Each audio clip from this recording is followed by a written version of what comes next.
Hello friends, welcome to CS centre Delhi. आज हम UPSC का जो मेंस हुआ है उसके कॉन्टेक्स्ट में मेंस के एग्ज़ाम के पेपर जो हुए हैं उनके कॉन्टेक्स्ट में आज हम कुछ एनालिसिस करेंगे, जिससे हमें ये पता चल पाएगा कि यूपीएससी का ट्रेंड कब कहाँ कैसे किस साइड में कन्वर्ट होता है। और यूपीएससी को क्लियर करने के लिए सबसे बड़ी जो इम्पोर्टेंस टॉपिक होता है या फिर जो आइडिया होता है ये होता है कि आप यूपीएससी की क्वेश्चन पेपर जो पिछले 10 से 15 साल के होते हैं उसको हमें एनालिसिस बड़े ही लार्ज लेवल पे करना होता है कि जैसे हमें कोई डाउट ना क्लियर हो। और हम अगर यूपीएससी के प्रीवियस ईयर के क्वेश्चन पेपर को अगर हम एनालिसिस करते हैं तो हमें कई फैक्टर्स में और कई डायमेंशन से हेल्प मिलता है। सबसे पहले हमें ये पता चलता है कि हमारा सिलेबस का रेंज कितनी है। नहीं तो वैसे जनरली ये दिखता है कि बहुत ज़्यादा सिलेबस है, कितना पढ़ें, क्या छोड़ें, क्या कैसे करें, ये दिक्कत। दूसरी चीज़ ये होती है कि हमें यूपीएससी के ट्रेंड के बारे में पता होता है कि यूपीएससी कौन सी ट्रेंड में अपने आप को डेवलप कर रही है, उसको हमें करते हैं। और लास्ट में जो थर्ड पॉइंट होता है, हमें ये हमेशा अवेयर होना चाहिए एज ए यूपीएससी के एस्पिरेंट के पॉइंट ऑफ व्यू से कि कितनी चीज़ों को किस तरह से किस लेवल पे डायमेंड करता है। और यूपीएससी की अगर मान लीजिए मेंस की अगर हम बात करते हैं, इसमें जो भी क्वेश्चंस पूछे जाते हैं, मैं जनरली अगर आपसे बात करूं तो उनमें से आपके मुझे जो लगता है कि अप्रॉक्सीमेटली अगर 20 क्वेश्चंस, जहां तक मुझे लगता है कि टोटल 20 क्वेश्चंस होते हैं, तो उसमें दो सेक्शन में डिवाइड होता है। अगर 20 क्वेश्चन की बात करें तो इसमें आपके वो 7 से 7 to 8 क्वेश्चंस ऐसे मिलेंगे कि आप कभी कहीं सुने नहीं होंगे, बट उसको अगर आप थोड़ा सा एजम्पशन करेंगे और ठंडे दिमाग से अगर एग्जाम हॉल में सोचते हैं हम, तो हमें उस क्वेश्चंस के बारे में आइडिया 80% के आसपास लग जाती है। एग्जाम्पल्स के लिए अब मैं अभी यहाँ पे बात करूँगा, जैसे विंटर डेमो पॉपुलेशन विंटर के लेकर के या डेमोग्राफी विंटर को लेकर के बात की गई थी। तो ऐसे कुछ क्वेश्चंस होते हैं कि आप कभी सुने नहीं होते हैं, लेकिन थोड़ा सा संदेह दिमाग से सोचेंगे तो यूपीएससी उसी में लिंक्स देती है, आप उसी को कंसीडर कर सकते हो। दूसरी चीज़ ये होती है कि मैं थोड़ा सा बैकग्राउंड आपको बताऊंगा यूपीएससी की जो यहाँ पे पेपर होते हैं इनको लेकर के मैं ये बताना चाहता हूँ आप लोगों के साथ कि जब हम यूपीएससी के क्वेश्चन पेपर की बात करते हैं तो देखिए दो चीज़ें होती है। यहाँ पे मैं चाहता हूँ कि थोड़ा सा बैकग्राउंड ले लूँ तो फिर हम आपको डिटेल में बताएंगे, क्योंकि आज हम जीएस पेपर 1 के बारे में बात करेंगे, फिर आगे हम 2, 3, 4 एंड ऑप्शनल पेपर ज्योग्राफी जो मेरा है उसके पॉइंट ऑफ व्यू से हम बात करेंगे।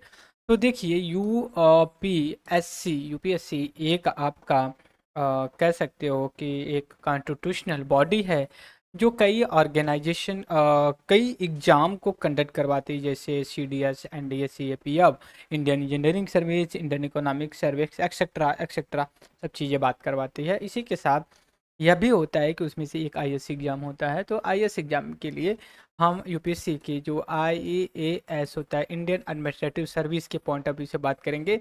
तो इसके 3 फेसेस में एग्जाम होते हैं।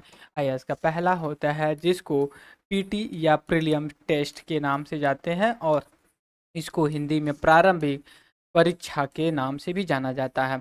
और इसमें 2 पेपर होते हैं, और पेपर 1 होता है और जीएस जीएस पेपर 1 होता है और जीएस पेपर 2 होता है, जिसको जनरली लोग कहते हैं सी सैट के नाम से, सिविल सर्विसेज एप्टीट्यूड टेस्ट, इसके नाम से जानते हैं। अगर हम जीएस पेपर 1 की बात करते हैं तो इसमें general study, history, geography, polity, economics, ecology, environment, science and technology, whatsoever you can say that, तो इसमें पूछा जाता है। ये आपके 100 क्वेश्चंस होते हैं, 200 मार्क्स होता है। और जो आपका जीएस पेपर सेकंड और सी सेट जो इसको बोला जाता है, इसमें आपका 80 क्वेश्चंस के आसपास होते हैं, और दोनों में नेगेटिव मार्किंग मार्किंग होते हैं। और इसमें आपका जीएस का ही आपका 50% जैसे कॉम्प्रिहेंशन पैसेज आता है उसी के बेस पे ये होता है। बचे हुए जो 50% क्वेश्चंस होते हैं या 40 क्वेश्चंस होते हैं वो आपको आपके एनालिसिस के बेस पे होते हैं। अगर आप जनरली लोग कहते हैं कि मैंने जीएस पेपर 1 क्लियर कर लिया बट हमारा सेकंड नहीं हो पाया, इस वजह से मैं फेल हो गया प्रीलिम्स में, बट ऐसा नहीं है। अगर आप इसको क्लियर करते हो तो क्योंकि आपके पासिंग मार्क्स इसमें यहीं से आते हैं, आप उसको कंसीडर कर सकते हो। तो ये कम्प्लीटली फेक इन्फॉर्मेशन होती है कि मैं जीएस पेपर 1 क्लियर कर लिया बट सेकंड में फेल हो गया। अगर आप फर्स्ट किए तो सेकंड भी हो जाता है, वही नॉर्मल केस में 0 पॉइंट समथिंग में होता है कि नहीं कर पाते ये चीज़। उसके बाद जो दूसरा पेपर होता है, दूसरा होता है, इसको हम मेंस के नाम से जानते हैं। और मेंस का आपका 1700 समथिंग होता है इस चीज़ को लेकर के। बट ये जो है कि आपका स्क्रीनिंग टेस्ट होता है क्वालिफाइंग, और इसका नंबर फाइनल लिस्ट में नहीं जुड़ता है और मेंस का फाइनल लिस्ट में जुड़ता है। तो इसमें देखेंगे तो पहली बात तो दो पेपर लैंग्वेजेस के होते हैं, मैं बताऊंगा यहाँ पे अभी आपको। दो पेपर लैंग्वेजेस के होते हैं, उसमें आपका एक हिंदी होती है और एक इंग्लिश होती है। ये भी क्वालिफाइंग होता है, तभी आपका आगे का चेक होता है। फिर उसके बाद 250 का आपका ऐसे का पेपर होता है, जिसको निबंध के नाम से जानते हैं। फिर 1000 का मार्क्स होता है, जिसको जीएस के नाम से जानते हैं। जीएस पेपर 1 2 3 4, 1 2 3 एंड 4, ये 4 पेपर होते हैं। इसके बाद 275 का आपका पर्सनालिटी टेस्ट, या फिर जिसको इंटरव्यू के नाम से जाना जाता है, ये चीज़ को लेकर के होते हैं। और आपका 500 मार्क्स जो और होता है इसमें, और इसमें आपका ऑप्शनल पेपर होता है। फॉर एग्जांपल के माय ऑप्शनल सब्जेक्ट है जियोग्राफी, ठीक है, 500 नंबर का होता है जियोग्राफी में। जियोग्राफी पेपर 1 एंड पेपर 2 होता है। ये बात हमें पता होनी चाहिए, इसी को कंसीडर करने थे। एक में आपका physical geography of the world and Indian geography के कॉन्टेक्स्ट में पूछा जाता है। ये बेसिक कॉन्सेप्ट हो गया। तो हम एक एक करके हम अलग अलग लेक्चर में आपके साथ डिस्कस करने वाले हैं कि क्या क्या है। जैसे हम आज बात करेंगे आपसे जीएस पेपर 1, फिर 2, third and the fourth, 4 lecture बनाएंगे अलग से। फिर इसके बाद अलग से हम जीएस का बनाएंगे, लैंग्वेज का नहीं बनाएंगे। लैंग्वेज में आपका बेसिक ग्रामर पूछा जाता है, इससे ज़्यादा कुछ नहीं होता है। सभी, एक गधा भी इसको क्वालिफाई कर सकता है। हम ये 4 पेपर 4 लेक्चर में करेंगे, फिर ऐसे का अलग से करेंगे, फिर ज्योग्राफी ऑप्शनल जो 1 2 रहेगा 2 लेक्चर में डिस्कस करेंगे। 7 से 8 लेक्चर जितने पेपर्स हैं उतने करेंगे। ये आपका अभी हुआ है, मैं जहाँ तक मैं समझता हूँ, ये आपका दिसंबर, लास्ट दिसंबर या जनवरी फर्स्ट वीक में रिजल्ट इसका मेंस का आएगा। फिर उसके बाद आपका मार्च या फरवरी से इंटरव्यू चलेगा लगभग 2 महीने तक, और लास्ट अप्रैल में इसका फाइनल लिस्ट आएगा। क्योंकि मई लास्ट में इसका जो है कि आपका 2025 का प्रीलिम्स होने वाला शेड्यूल आ गया। यूपीएससी की अगर प्रिपरेशन करते तो सबसे अच्छी बात ये होती है कि 1 साल के अंदर आपका पूरा फाइनल प्रोफार्मा आ जाता है कि आप क्लियर कर पा रहे हो कि नहीं कर पा रहे हो, आगे एग्जाम के लिए हो जाते हो। ऐसा नहीं है किसी अदर एग्जाम्स के लिए वनडे का कि आज एक हो गया, 5 साल के बाद दूसरी वैकेंसी आ रही है और 5 साल पिछली जो कि अभी लटके पड़ी है। यूपीएससी के जितने भी एग्जाम होते हैं एक फाइनेंशियल ईयर में उनको कंप्लीट करना होता है, वो कंप्लीट करके दे देते हैं। पूल की तरह से ट्रांसपेरेंट अकाउंटेबिलिटी के साथ जो कि एग्जाम कंडक्ट करवाते हैं। अब यहाँ पे हम बात करेंगे आपसे लेकर के क्या है। देखिए, जो जीएस पेपर 1 की हम बात कर रहे हैं यहाँ पे, इसमें आपका हिस्ट्री और जियोग्राफी मेजर रोल प्ले करता है। और इसमें 3 आवर्स का टाइम होता है, 250 मार्क्स के होते हैं सभी पेपर। मैंने बताया 1000 मार्क्स के होते हैं आपके, वो चीज़ लेकर के। उसके बाद आप देखिए अलग अलग सेक्शन के अलग अलग क्वेश्चंस के मार्क्स और उसके बाद के वर्ड्स के होते हैं। जैसे क्वेश्चन नंबर 1 से लेकर के क्वेश्चन नंबर 10 तक जितने भी सेंटेंस होते हैं या क्वेश्चंस होते हैं, उनको आपको 150 वर्ड्स में क्लियर करना होता है। दूसरी चीज़ ये है कि क्वेश्चन नंबर 11 से लेकर 20 तक जो क्वेश्चंस होते हैं उनको 250 मार्क्स में वर्ड्स में क्लियर करना होता है। ये यूपीएससी का बेसिक है। दूसरी ये भी चीज़ है कि ऐसा नहीं कि आप अपने मन की करेंगे। अगर आप इररिलेवेंट अगर चीज़ को लिखते तो आपको पेनाल्टी मार्क्स को फेस करना पड़ेगा। मतलब आप इररिलेवेंट चीज़ अगर लिखते हैं तो उसमें आपके नंबर कट जाएंगे। यूपीएससी अब ऐसा कर रही है 2-3 साल से यहाँ पे। ओके, तो ये चीज़ हम समझेंगे। अब आइए, सभी क्वेश्चंस करना कंपलसरी होता है, ये हम सभी को पहली बात तो अच्छे से पता है। सभी प्रश्न अनिवार्य हैं, ये चीज़ें। टोटल 20 क्वेश्चन है, 20 क्वेश्चन यहाँ पे दिए गए हैं। All question is compulsory to attempt, but ये भी चीज़ है कि लेकर के हम बात करते हैं। देखने में आपको केवल 20 क्वेश्चन नज़र आएंगे, बट अगर आप टोटल अगर काउंट करना शुरू करेंगे तो ये 50 क्वेश्चन के आसपास चले जाते हैं। अभी मैं आपको शो करता हूँ। जैसे यहाँ पे ऋग्वैदिक से उत्तर वैदिक काल तथा सामाजिक आर्थिक क्षेत्र में घटित परिवर्तनों को रेखांकित कीजिए। इंग्लिश में बता रहे हैं, underline the changes in the field of the society and the economy from Rigvedic to later Vedic. अब देखिए, जब हड़प्पा सिविलाइजेशन खत्म होती है तो उसके बाद पीरियड्स जो आता है उसको हम वैदिक करते हैं। वैदिक काल को हम दो पीरियड्स में डिवाइड करते हैं। एक आपका 15 से लेकर के 1000 के बीच में होता है, और दूसरा होता है 1000 से लेकर के आपका 600 के BCE के बीच में होता है। वैदिक एंड लेटर वैदिक के नाम पे हम कंसीडर करते हैं। वैदिक काल इस वजह से किया जाता है कि उसी में वेद लिखे गए हैं, 4 वेदा, ऋग, साम, अथर्व, समरवेदा होता है, वेद के बारे में किए गए। ये आपके 10 मार्क्स के 150 मार्क्स के 150 वर्ड्स में आपको कंप्लीट करना होता है। आपके पास 2 पेजेस होते हैं, एक पेजेस सेट का, एक पेजेस सेट। इसी में आपको 150 सेंटेंस में करना होता है। आपकी कॉपी में क्वेश्चन लिखा गया होता है, अलग से भी क्वेश्चन पेपर आपको मिलता है, बट उसमें आप 150 वर्ड्स या फिर बहुत करेंगे तो 70 वर्ड से ज़्यादा उसमें आप नहीं डाल सकते, क्योंकि जैसे ही इसका स्पेस खत्म हो दूसरा क्वेश्चन वहाँ पे शुरू हो जाता है। जैसे मान लीजिए, हम यहाँ पे आपको बताते हैं कैसे।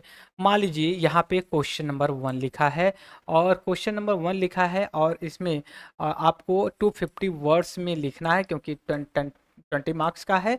आपको ये इतने में दिया है स्पेस, ठीक, आपको दिया है। जैसे ही ये होगा, फिर यहीं पे क्वेश्चन नंबर 2 यहाँ पे लिखा रहेगा, और आपको यहाँ से आंसर शुरू करना है, ठीक है।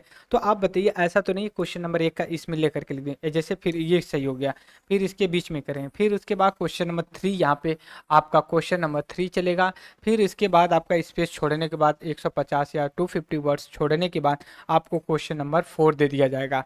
तो आप, ऐसा पॉसिबल ही नहीं है कि क्वेश्चन नंबर आप वर्ड्स ज़्यादा लिख दीजिए, ऐसा संभव नहीं। कभी अगर टाइम आएगा तो मैं आपको ज़रूर बताऊंगा।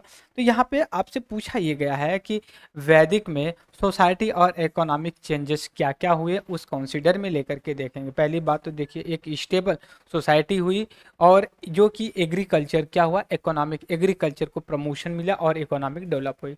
सेकेंड क्वेश्चन की हम बात करेंगे आज दक्षिण भारत में केरला, कर्नाटका, तमिलनाडु की हम बात करें कि वहाँ पे कांची कांची के जो पल्लव लोग थे उनका योगदान के बारे में पूछा। इंग्लिश में estimate the contribution of the Pallava of the Kanchi. Kanchi के जो पल्लवा थे आपका केरला साइड में, उनका आर्ट एंड लिटरेचर में साउथ इंडिया में क्या रोल रहा है, इसके बारे में आपको बात करना है। इसमें देखिए, पल्लवा है, चोला है, चेरा, ये 3 किंगडम्स जो साउथ इंडिया में बहुत अच्छे से इस्टेब्लिश किए थे अपने आप को। तो इसमें आपके पल्लवाज के बारे में पूछा गया है, को लेकर के देखें। तीसरा क्वेश्चन नंबर 3 है कि कौन सी घटना जिसके कारण भारत छोड़ो आंदोलन शुरू हुआ, इसके परिणाम क्या हुए। व्हाट वर द इवेंट जो कि क्विट इंडिया मूवमेंट शुरू हुआ, और इसका रिजल्ट। देखिए, 2 पॉइंट इसमें, क्वेश्चन एक है बट इसका आसन डायमेंशन 2 है। पहले बात तो इवेंट क्या था, सडनली क्या इवेंट हुआ कि हुआ, फिर इसके बाद इसका रिजल्ट या फिर आंदोलन खत्म होने के बाद क्या इम्पैक्ट पड़ा। पहला इवेंट देखिए, जब हम 1930 में थे, वर्ल्ड वार सेकेंड शुरू होता है, ब्रिटिश ने बिना हमारे सहमति से डिक्लेयर कर देता है कि इंडिया भी पार्ट है। हमने 42 में जाकर के क्विट इंडिया मूवमेंट शुरू किया, और उसका रिजल्ट लार्जर लेवल पर करके निकल के आया कि हमारे पॉपुलेशन, हमारे जो रेसिडेंट सिटीजन्स थे, उनके अंदर कॉन्फिडेंस हो रहा, और इसी में एक डू एंड डाई का कॉन्सेप्ट या फिर थ्योरी दिया गया महात्मा गांधी की। डू एंड डाई का मतलब, बहुत से लोग ऐसे सोचते हैं मरेंगे या फिर जान से मार देंगे, ऐसा नहीं है। इसका मतलब ये होता है कि हम आज़ादी पाएंगे या फिर आज़ादी की एफर्ट्स में, कोशिश में हम अपनी जान दे देंगे, ये चीज़ें हैं यहाँ पे। उसके बाद क्वेश्चन नंबर 4 जो कि ज्योग्राफी से रिलेटेड है, बहुत ही यूनिक है। सबसे पहले इसने कह रहा है, समुद्र सतह के तापमान में वृद्धि क्या है, उष्ण कटिबंधीय चक्रवातों के निर्माण में कौन से प्रभाव पड़ते हैं। 2 क्वेश्चन यहाँ पे। सबसे पहले इंग्लिश में देखिए, फिर second, what is the sea surface temperature rise, what is the sea surface rise, how does affect the formation of the tropical cyclone. पहली बात तो हमें सी सरफेस टेम्परेचर के बारे में पता होना चाहिए, क्या होता है और क्यों इंक्रीज हो रहा है ड्यू टू ग्लोबल वार्मिंग, और ये कैसे हमें हेल्प करता है ट्रॉपिकल साइक्लोन को बनने के लिए। ट्रॉपिकल साइक्लोन जो 23.5 डिग्री नॉर्थ टू साउथ जो एरिया में क्रिएट होती है, that is called the tropical cyclone. और रीजन वाइज उनको डिसाइड किया, जैसे टाइफून, हरिकेन, टॉर्नेडो, ये क्या है, regional type of the tropical cyclone है। तो अब इसके बारे में अगर हम बात करते हैं, तो पहली बात तो इसके बारे में बताना हो चाहिए कैसे अफेक्ट करते हैं। ट्रॉपिकल साइक्लोन को क्रिएट होने के लिए सबसे बड़ी एक जरूरी बात होती है कि जो सी सरफेस का टेम्परेचर है वो हाई होना चाहिए, तभी जो कि वहाँ पे लो प्रेशर बनेगा और विंड्स वहाँ पे सर्कुलेट करके आएंगी और वहाँ से फिर वो लैंड मास पे। ट्रॉपिकल साइक्लोन का सबसे अच्छा फीचर ये होता है, वो हमेशा क्रिएट कहाँ पे होता है, वाटर बॉडी में होता है, और फिर वो क्या करती है, लैंड मास एरिया पे जाती है। जैसे जैसे ओशन और लैंड मास से और अंदर जाएगा interior part of the land, उसकी इंटेंसिटी, उसकी मतलब तीव्रता या फिर उसकी खतरनाक जो रूप होता है वो घटता चला जाएगा। तो इसके साथ यह भी है कि इसका जो मूवमेंट होता है हमेशा वेस्ट टू ईस्ट डायरेक्शन में होता है, जैसे बे ऑफ बंगाल में क्रिएट होता है। फिर उसके आप आपका यहाँ बोल सकते हो कि gulf of Mexico, United state of America, क्योंकि दिया भी गया है। आगे आगे क्वेश्चन नंबर 5 के बारे में अब हम बात करेंगे। कह रहे हैं कि छोटे शहरों की तुलना बड़े शहर अधिक प्रवासियों को क्यों आकर्षित करते हैं, विकासशील देशों की स्थिति के बारे में आलोचना पर विवेच कीजिए। इंग्लिश में है, what do large city tend to attract more migration than a smaller town, discuss the light condition of the developing country। Question ये कह रहे हैं कि जो बड़े शहर हैं, दिल्ली, मुंबई, कलकत्ता, चेन्नई, बेंगलुरु, जो बड़े शहर हैं, चेन्नई, ये बड़े जो शहर हैं वो जो है कि बहुत ज़्यादा मतलब लोगों को अपनी तरफ अट्रैक्ट करते हैं। किसके लिए, कि आप अपने गांव को छोड़ के यहाँ पे आइए रोजगार के लिए। देखिए दो चीज़ें हैं, आप उसी कॉलेज में एडमिशन लेंगे, उसी इंस्टीट्यूट में एडमिशन लेंगे जहाँ पे अच्छे टीचर्स, अच्छी फैकल्टी होती हैं। आप वहाँ तो नहीं जाएंगे जहाँ पे फैकल्टी नहीं होती है। तो जहाँ पे जॉब अपॉर्चुनिटी होगी वहीं पे वो लोग ज़्यादा अट्रैक्ट होंगे और वहीं पे वो लोग जाएंगे वहाँ पे जॉब करने के लिए। यही एक मेजर रीज़न है कि दिल्ली, मुंबई, कलकत्ता तो अब नहीं है उतना ग्रेविटी वहाँ पे माइग्रेशन को अट्रैक्ट करने के लिए। लेकिन हाँ, दिल्ली, मुंबई, चेन्नई, बेंगलुरु, ये जो बड़े भी शहर हैं और मेगा सिटी के रूप में टायर 1 सिटी है, वहाँ पे बहुत ज़्यादा सिटी आते हैं। दिल्ली में जैसे मान लीजिए जो एनसीआर रीजन है, नोएडा, ग्रेटर नोएडा होती है, गुड़गांव होता है, ये सब रीजन में आप देखेंगे बहुत ढेर सारे माइग्रेशन करके आते हैं आपके बिहार, बंगाल, उसके बाद जो कि यूपी से बहुत सी एरिया, साउथ इंडिया से भी आते हैं, नॉर्थ ईस्टर्न इंडिया से भी आते हैं लोग जॉब के लिए। तो ये जॉब अपॉर्चुनिटी के लिए आते हैं, बेटर एजुकेशन के लिए, बेटर लाइफ स्टैंडर्ड के लिए आते हैं। इसके बाद इसमें डेवलपिंग कंट्री के कॉन्टेक्स्ट में पूछा है, तो हम इंडिया को कंसीडर करके लेंगे कि इंडिया में कैसे आते हैं। इंडिया में ऐसे कर सकते हो कि due to the lack of the inclusive development, a people are always try to migrate from their domestic and the residential to the another place for the better opportunity like jobs and education के लिए। I hope all of you understand. फिर उसके बाद देखिए बादल फटने की घटना क्या है, व्याख्या कीजिए। इसमें हालांकि दो चीज़ें पूछी गई, उसके इंग्लिश में है what is the phenomena of the cloud burster and explain करने की बात कर रहे हैं। तो इसको 150 में रखना है। बादल फटने की घटना, उसकी व्याख्या, क्लाउड ब्रस्टर का मतलब सडनली जहाँ पे ऐसा नहीं बादल फट के नीचे आता, क्योंकि बादल होता नहीं है। मतलब ये होता है कि वाटर की जो कहीं पे जल्दी से गिर जाए। जैसे मान लीजिए आप शावर, शावर होता है, बाथरूम में रहते हैं, शावर ऑन करते हैं, आपके ऊपर पानी गिरता है। लेकिन टंकी, समझिए कि टंकी है पानी का और तुरंत टंकी का पानी खोल दिए, बहुत ढेर सारी क्वांटिटी में सडनली विद इन टाइम के अंदर जो है कि पानी गिर जाता है। तो अब उसको क्लाउड ब्रस्टर करते हैं, उसकी व्याख्या के बारे में पूछा गया। जनसंख्या क्षेत्र, डेमोग्राफिक विंटर की अवधारणा क्या है, यह दुनिया क्या यह दुनिया ऐसी स्थिति की ओर अग्रसर है। इंग्लिश में है कि what is the concept of the demography winter. ये डेमोग्राफी विंटर क्या है। फिर उसके बाद ये कह रहा है कि is the world moving toward the such situation elaborate. देखिए हाँ, कहीं मिलेगा नहीं। लेकिन अब देखिए डेमोग्राफी का मतलब होता है जो जनसंख्या है, विंटर का मतलब होता है विंटर में आप हमेशा सिकुड़े होते हैं, हमेशा अपने हाथ पैर को बांध के रखते कि ठंड ना लगे। कंडीशन ये है कि जो जनसंख्या जनसंख्या की जो वृद्धि हो रही है उसमें जो कि कमी आ रही है। ये अवधारणा किससे है, ये देखिए क्वेश्चन इस वजह से पूछा गया है कि इंडिया का भी टोटल फर्टिलिटी रेट इंक्रीज हुई है पर चाइल्ड, आप बोल सकते हो टोटल बर्थ रेट जो आपका आ रहा है या टोटल फर्टिलिटी रेट 2 पॉइंट मतलब 2 से नीचे आ रहा है। मतलब एक फैमिली को या फिर एक कपल्स को 2 बच्चे से ज़्यादा बच्चे नहीं हो रहे हैं, कोई को हो रहा है, वो अलग चीज़ है। एवरेज की हम बात कर रहे हैं। दूसरी तरफ चाइना ने अपनी वन चाइना पॉलिसी को हटा करके अब क्या गया, टू चाइल्ड पॉलिसी ला दिया। तो इस कॉन्टेक्स्ट में बात करें तो आपको प्रूफ करना है क्या ये इस समय वर्ल्ड उसी तरफ मूव कर रही है, क्योंकि यूरोप में अगर हम देखेंगे तो वहाँ पे जो कि बर्थ रेट एकदम जीरो के बराबर चल रही है, क्योंकि कोई भी female does not want to give the birth of the child because of they have aware about their the economic situation. वो नहीं चाहती है कि वो भी सर्वाइव करे। इसके बाद लैंगिक समानता, लैंगिक निष्पक्षता, महिला सशक्तिकरण के बीच अंतर स्पष्ट करिए। कार्य की परिकल्पना और कार्यान्वयन के लैंगिक सरोकार को ध्यान में रखना क्यों महत्वपूर्ण है? इंग्लिश से distinguish between the gender equity and woman empowerment. Why is it important taking the gender concerns account the progress design and implementation? ये कह रहा है कि जो महिला सशक्तिकरण है और जो लिंग समानता जो है, लैंगिक समानता है, इस सभी चीज़ को समानता और न्यूट्रलिटी की जो बात की जाती है वुमेन्स एम्पावरमेंट को लेकर के है, इतना ज़रूरी जो हमारे संविधान में है और हमारे सोसाइटी में है। ये देख सकेंगे सोसाइटी में आज भी वुमन डिस्क्रिमिनेशन किया जाता है इस कंसीडर को करने के लिए।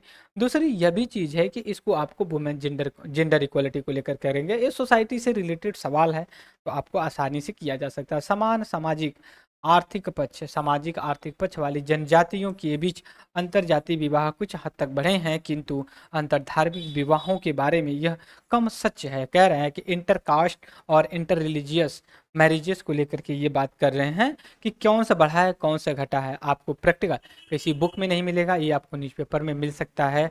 यहाँ पे दो चीज़ों को लेकर के बात कर रहे हैं, intercaste marriage, inter religious marriage के कॉन्टेक्स्ट में ये बातें कर रहे हैं, आपको इसको एक्सप्लेन करना है।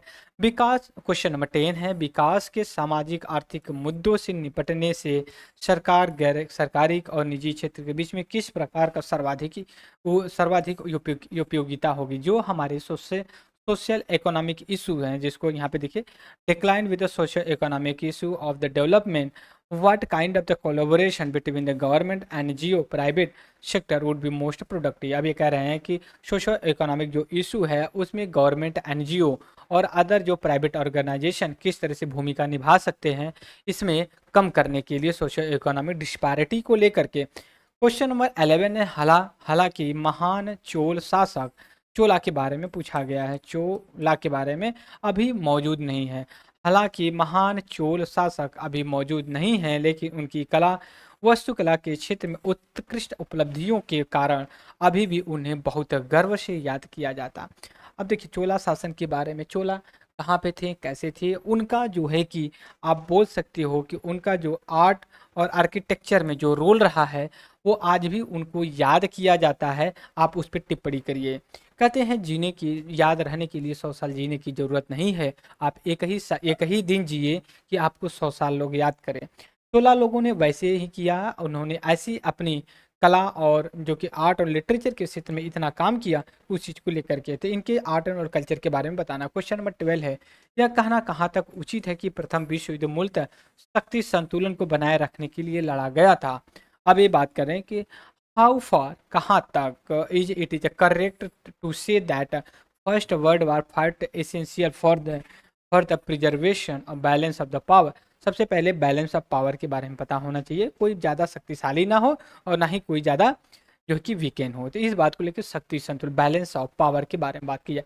वर्ल्ड वार हमारा 1914 में होता है, तो ये इनका कहना है, क्या वह वर्चस्व की लड़ाई थी? कोई ऐसा नहीं था, कोई जमीन जायदाद की बात नहीं थी, वहां पे ये दिखाना था कौन सबसे शक्तिशाली है। ठीक है, तो बैलेंस ऑफ पावर के बारे में बात की है। क्वेश्चन नंबर 13, भारत में हस्तशिल्प कुटीर उद्योगों के ह्रास के लिए इंग्लैंड और औद्योगिक क्रांति कहाँ तक उत्तरदायित्व है? How for the industrial revolution in the England responsible for decline the handicraft and cottage industry in India? अब देखिए कितना अच्छा क्वेश्चन है, कितनी डायनेमिक इंडस्ट्रियल रेवोल्यूशन जो ब्रिटेन में हुई थी 18 सेंचुरी में, उसका जब 18 सेंचुरी में ब्रिटिश इंडिया में रूल किए तो उस कंडीशन के बारे में लेके पूछा जा रहा। कहाँ तक नहीं, 99% यही इंसिडेंट रहा है कि इंडिया में जो हैंडीक्राफ्ट कॉटेज इंडस्ट्री डिक्लाइन हुई, पूरी तरह से खत्म हुई। तो सबसे बड़ा रीजन एक ब्रिटेन में हुई जो कि इंडस्ट्रियल रेवोल्यूशन था। आप कहेंगे ऐसे कैसे, लंदन में होना, दिल्ली में कैसे इसको इम्पेक्ट करेगा? क्योंकि हैंडीक्राफ्ट और जो है कि कॉटेज इंडस्ट्री जो डेवलप हो रही थी वो हाथ से बनी। कि आज भी आप खादी के कपड़े नहीं पहनते हो और जो है कि रेडीमेड कपड़े पहनने की, आप हैंडमेड जो सिलाई किया गया कपड़ा नहीं पहनते हो, रेडीमेड पहनते हो। कारण गंगा घाटी की भूजल क्षमता में गंभीर गिरावट आ रही है। यह भारत की खाद्य सुरक्षा को कैसे प्रभावित करती है? अब देखिए, ज्योग्राफी, फूड सिक्योरिटी, इकोनॉमिक को लेकर के सवाल पूछा गया है, लेकिन इसको कंसीडर आप जियोग्राफी के सब्जेक्ट में ही करिएगा, क्योंकि देखिए इंग्लिश में क्या है, ground water potential Gangetic valley serious decline, how many the serious for the food security. सबसे पहले हमें गंगेटिक वैली, जो गंगा वैली जो है हमारी, गंगा हिंदी में उसको कहेंगे क्या, गंगा, एक सेकेंड, हाँ, गंगा घाटी। गंगा घाटी के क्षेत्र में जो गंगा रिवर जा रही है, कहा यह आ रहा है कि उनके ग्राउंड वाटर लेवल में बहुत गिरावट आ रही है। अगर ऐसा हुआ तो फूड सिक्योरिटी के लिए खतरा होगा। जी हाँ, बिल्कुल खतरा होगा, क्योंकि रेन वाटर जो मानसून सीजन है बहुत डिक्लाइन हो रहा है। इससे क्या होता है, ग्राउंड वाटर जो कि बहुत नीचे जा रहा है।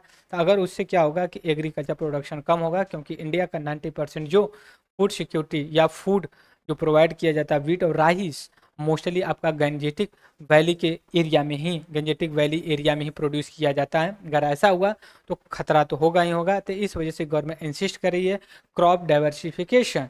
ठीक है, क्रॉप डाइवर्सिफिकेशन का मतलब ऐसे भी क्रॉप्स को कल्टीवेट करिए जहाँ पे वाटर की कम ज़रूरत हो, क्योंकि वाटर ऑलरेडी डिप्लीटेशन हो रहा है। दूसरी चीज़ ये होती है कि लोगों के फूड हैबिट चावल और आटे की बजाय और भी मोटे अनाज की तरफ, ज्वार बाजरा की तरफ मुँह करें। उसके what is the aurora, aurora australis and aurora borealis in the trigger. अब देखिए aurora australis and aurora borealis क्या है। अभी देखिए एक आपका स्पेस में होने वाली एक घटना है जो आपको दिखाई देती, एक लाइट के रूप में दिखाई देती ज्योग्राफी का।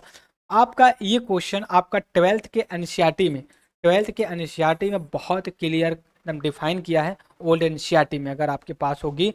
और बोरियोलिस एंड अरोरा ऑस्ट्रेलिया के बारे में दिया गया है लेकर के, तो ट्रिगर क्यों हो रहा है। फिर उसके बाद दिया है क्वेश्चन नंबर 16 के बारे, कह रहा है कि ईस्टर क्या है, मैक्सिको की खाड़ी के आसपास क्षेत्र में अधिकतर ट्विस्टर को देखा जाता है।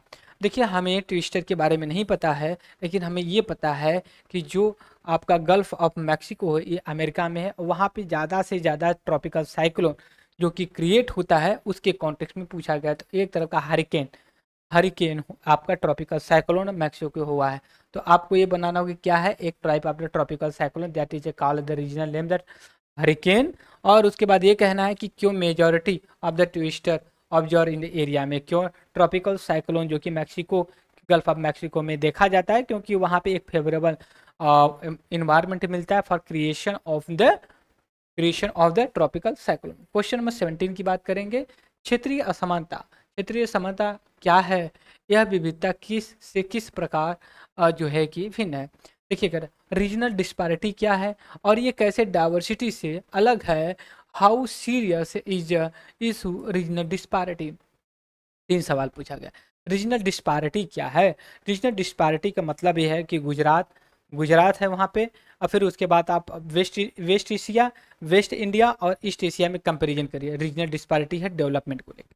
डाइवर्सिटी, इंडिया में डिफरेंट डाइवर्सिटी, एक ही स्टेट में अलग अलग आपको क्या देखने को मिलेगा, कल्चर, जैसे religious culture, food culture, cloth culture. इस अब ये कह रहे हैं कि ये जो रीजनल डिस्पैरिटी है, क्या ये ज़्यादा खतरा है हमारी डाइवर्सिटी को मतलब ख़त्म करने के लिए।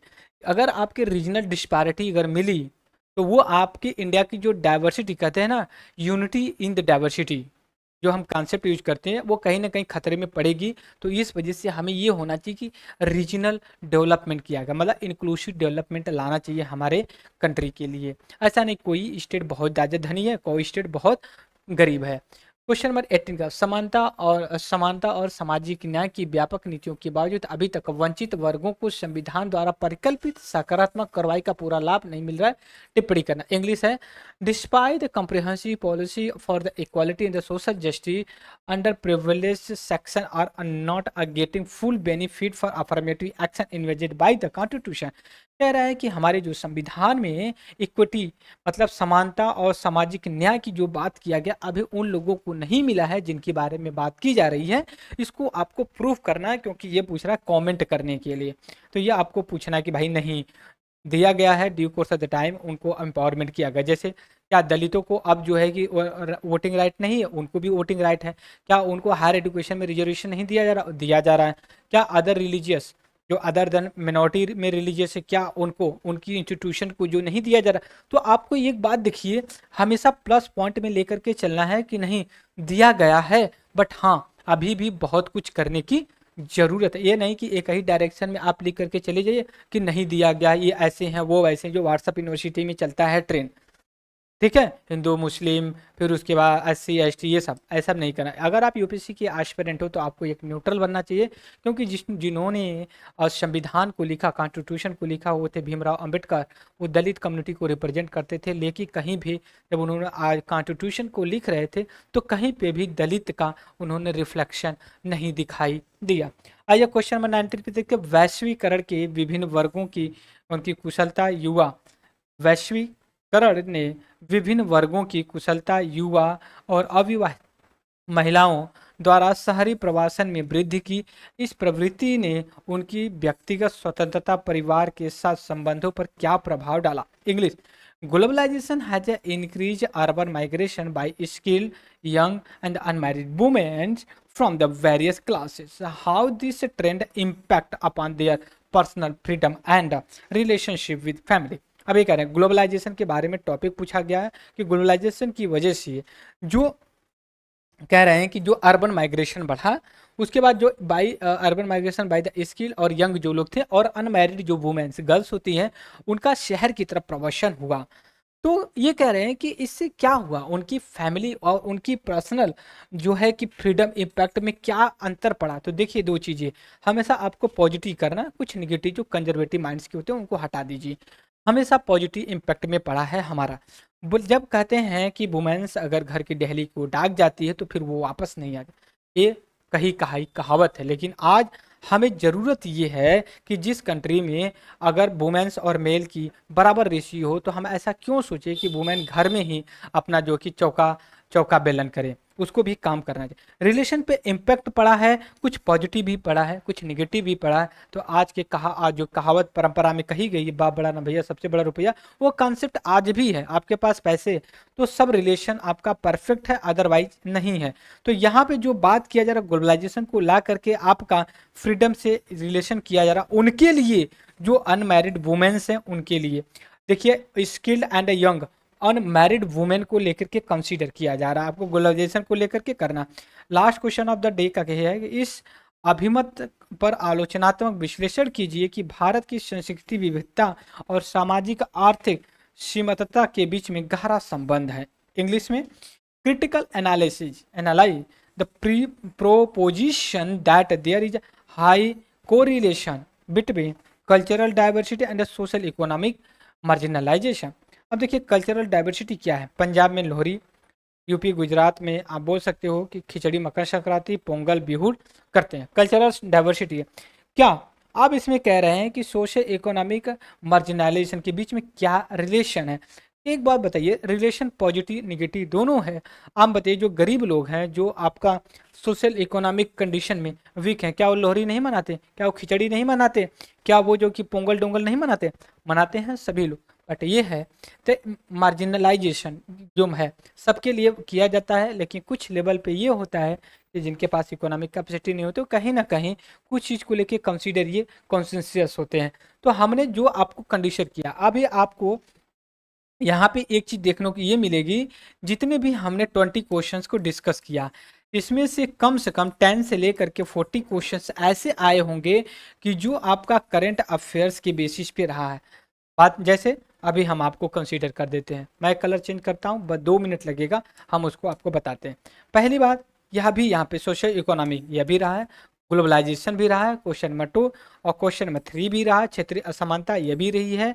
फिर उसके बाद ये भी ट्विस्टर ये भी रहा है, प्योर अरोरा बर्सरी ये तो मान लीजिए कि वो रही है, गंगा वैली ये भी रही है। फिर उसके बाद हाथ से शिव करा ये मान लीजिए ट्रेडिशनल, कहाँ तक उचित प्रथम विश्व युद्ध ये भी ट्रेडिशनल है। फिर हालांकि महान चोला ये भी ट्रेडिशनल है, कन्वेंशनल है। इसके बारे में विकास समाज आदि मुद्दे सरकार के, ये भी आपका करंट अफेयर में। सामाजिक आर्थिक गतिविधियाँ ये भी आपके लिए करंट अफेयर्स है। लैंगिक सरोकार समानता ये भी आपका जो है कि करंट अफेयर्स है। जनसंख्या शीत जनसंख्याकी शीत डेमोग्राफी विंटर यह भी आपका जो है। और बादल फटने का ये भी करंट अफेयर और स्टैटिक्स दोनों में कंसीडर किया जाएगा। छोटे शहरों की तुलना में प्रवासी जो माइग्रेशन की है ये भी आपका करंट अफेयर्स है। फिर उसका सी सेपरेट टेम्परेचर ये भी कन्वेंशनल और करंट अफेयर दोनों में आएगा। इवेंट एक्यूट इंडिया में ये भी आपका ट्रेडिशनल में आएगा, पल्लवा भी ट्रेडिशनल में आएगा, रेड वैडी भी ट्रेडिशनल में आएगा। तो आप कंसीडर करेंगे तो कम से कम 10 से 12 ऐसे क्वेश्चन जो दिए गए हैं आपके करंट अफेयर से रिलेटेड है, उसमें से भी 5 जो है करंट अफेयर स्टैटिक्स से रिलेटेड है।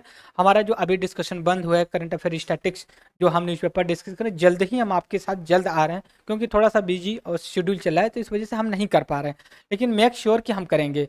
बहुत से लोग हम 1 महीने तक नहीं आए थे, बहुत से लोग सोचे होंगे कि क्या हो गया कैसे हो गया, तो कुछ था मतलब अर्जेंट काम, इस वजह से हमने पोस्टपोन किया। आई होप कि अगर आप इंटेलिजेंस होंगे तो उस चीज़ को कंसीडर कर रहे होंगे क्यों हमने 1 डेढ़ महीने अभी अपने लेक्चर को पोस्टपोन किया। आज के लेक्चर में इतना रहेगा, फिर हम कल ले करके आएंगे आपके साथ जो जीएस पेपर 2 के बारे में डिस्कस करेंगे इंटरेस्टिंग तरीके। तब तक के लिए thank you for discussion, have a nice day. कोई क्वेरी हो आप कमेंट बॉक्स में जरूर डालें, हम जरूर रिस्पॉन्स करें। Thank you.